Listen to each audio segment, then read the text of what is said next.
Hi everyone, welcome back to my channel. Today, I want to talk about very important topic, especially for those who are planning to work on a cruise ship or any vessel that requires a US visa. And that topic is US visa revocation. A lot of aspiring seafarers dream of getting their visa approved. They spend time preparing their documents, attending interviews, and waiting for that moment when they finally hear the words, your visa is approved. For many people, that feels like the biggest achievement. And yes, getting approved is a huge step. But there is something important that we need to understand. A US visa is not something that is guaranteed forever, even after approval. There are situations where it can still be revoked. Let me share this because I have seen many discussions from seafarers online. Some people say, my visa was just approved. Can it really be canceled? Others ask, if my visa is revoked, does that mean my career is over? These are valid questions. So today, let's talk about why visas can be revoked, especially for first-time applicants and for crew members who are already on board. For first-time applicants, first, let's talk about people who are applying for the first time. When you go to your visa interview, remember that the officer is not only looking at your documents.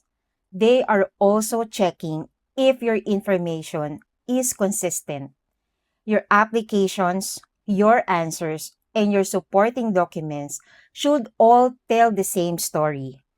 For example, if your application says you have a certain work experience, but during the interview, your answers are completely different, that can create questions. Sometimes people get nervous during interviews and accidentally give confusing answers. That is why preparation is important. Know your own background, know your experience, know the position you are applying for. But most importantly, always be truthful. Another serious reason is fake documents. I understand that many people are excited and desperate to get their first opportunity. But using fake certificates, fake experience, or fake documents can damage your future. A cruise ship career is not just about getting on board once. It is about building a long-term career. One wrong decision can affect many opportunities later.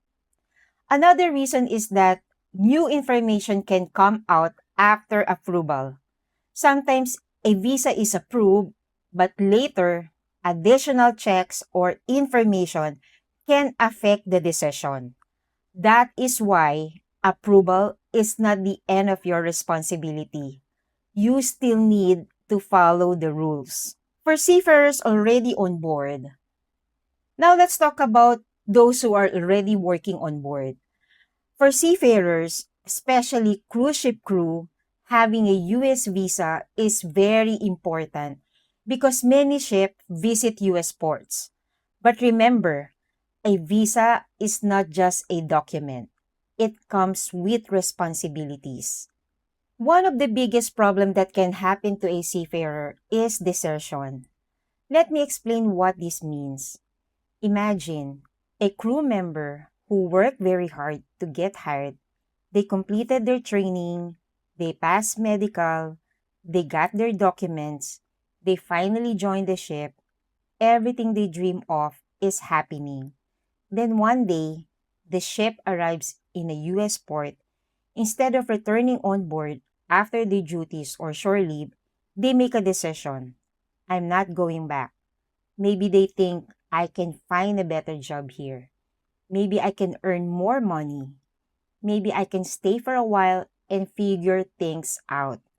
And that moment, they might think it is a good opportunity.